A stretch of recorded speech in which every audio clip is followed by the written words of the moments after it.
السلام عليكم ورحمة الله وبركاته. أهلا وسهلا بكم إخواني. سنعرض لكم اليوم أدلة وحقائق عن أسباب جر كثير من شباب وأطفال المسلمين إلى وحل المثلية. لن تصدق ماذا حدث لهؤلاء الأطفال والمراهقين وكيف تم تغيير أفكارهم والتلاعب بها بطريقة خبيثة ومدروسة. فلنشاهد أولا عينة من الذين انتكست فطرتهم وكانوا ضحية لهذه المؤامرة. بداية نبدأ من هذا الطفل الذي كان عنده من الذكاء والحضور والفطنة الشيء الكثير، لأنه استطاع صناعة قناة على اليوتيوب وجذب الكثير من المتابعين بأسلوبه الجميل والرائع. ولكن تفاجأ الجميع باختفائه لفترة من الزمن ليظهر بعدها بهذا الشكل العجيب والغريب على مجتمعاتنا. هذا الطفل كان من عائلة محافظة، ولكن ما الذي حدث له؟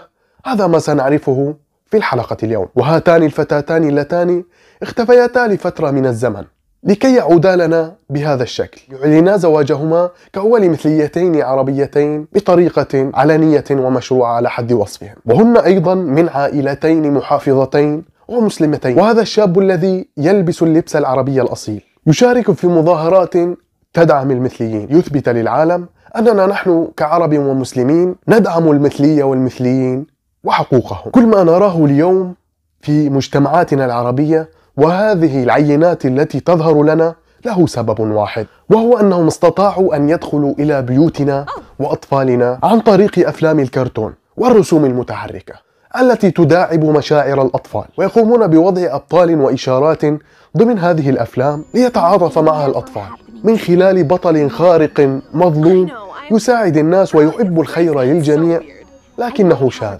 ويرسخون في عقلية الطفل أن هذا الأمر عادي، وليس كما كنا نعلم أن الزواج فقط يكون بين رجل وامرأة، بل هناك الكثير من الأزواج، أي الرجل يتزوج رجلا والامرأة تتزوج امرأة، وأيضا من حقها أن تتزوج كلبها أو أن تتزوج حائطا أو حصان.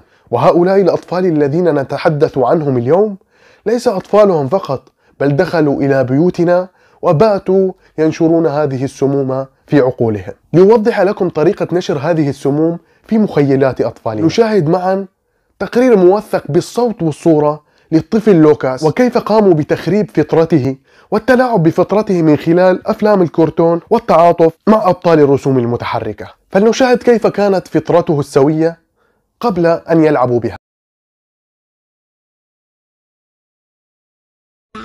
Gay is bad for you. Why do you think that is bad? Because, I don't know, I wasn't born that way. Well, but do you think that people are born that way?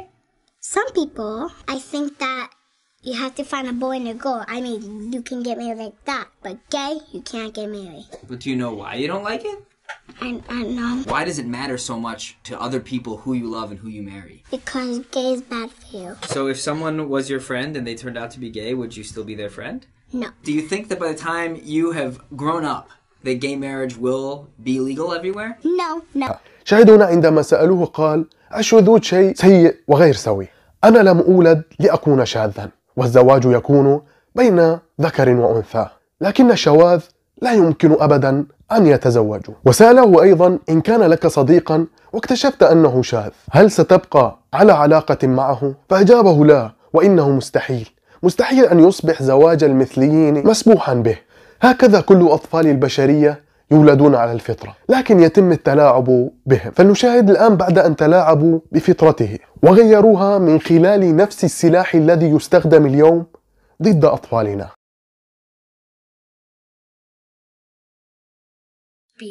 Oh my god, this might make me cry. Oh my god, his heart. Okay, why are you guys freaked out? Like, he just likes them. I'm trying not to cry. Oh wait, does that mean he likes them now? I think it's important for a popular kids show like Sesame Street to have characters who are both gay and not gay, or no? Yes, they should. They should incorporate all types of couples. The Loud House. At the end of the show, Lincoln Loud's best friend said, "I'm so glad that I have two best dads in the world." I think that meant that even if you don't have a mom or even if you don't have a dad, it's still okay because they're still your parents. Anyone else? You'll be okay. I promise.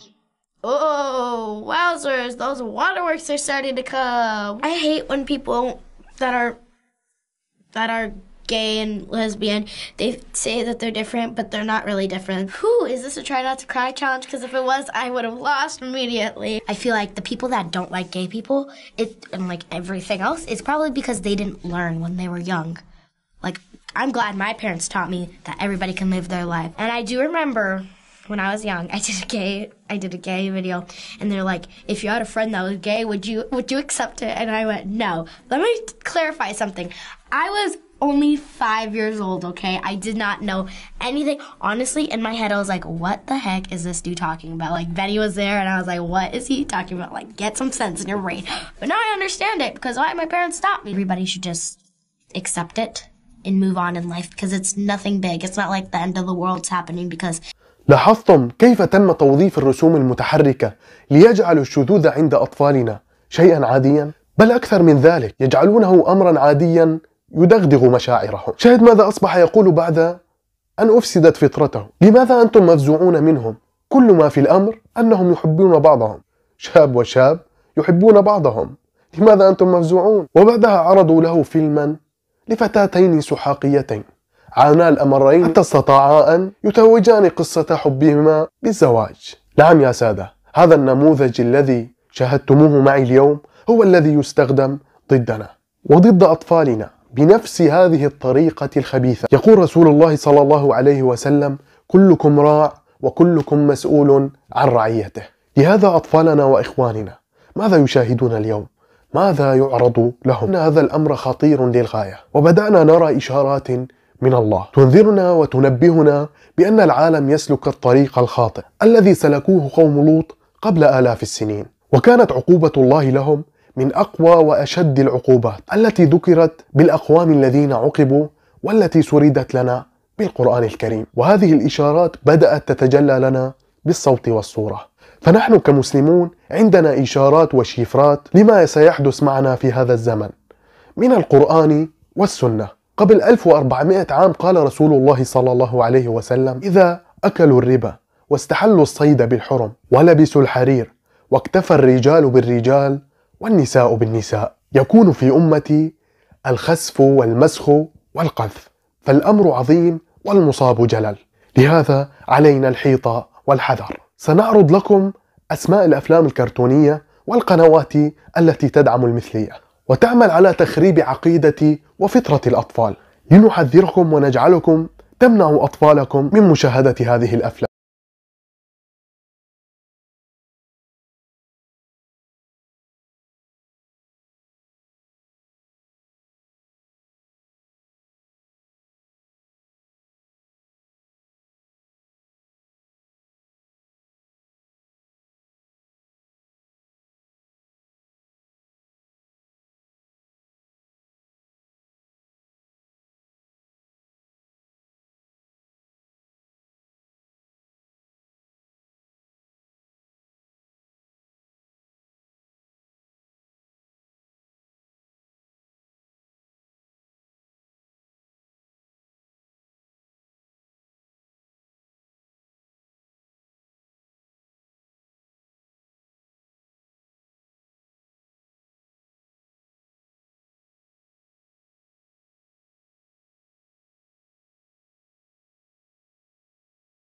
كنت معكم أنا أخوكم نورس المجارحي. لا تنسى تدعمنا الفيديو بلايك وتترك تعليق حلو مثلك، لأنه يساعد على انتشار الفيديو ووصوله لأكبر عدد ممكن من الناس، والدال على الخير كفاعله. أحبكم في الله، لا تنسونا من صالح دعائكم، والسلام عليكم ورحمة الله وبركاته.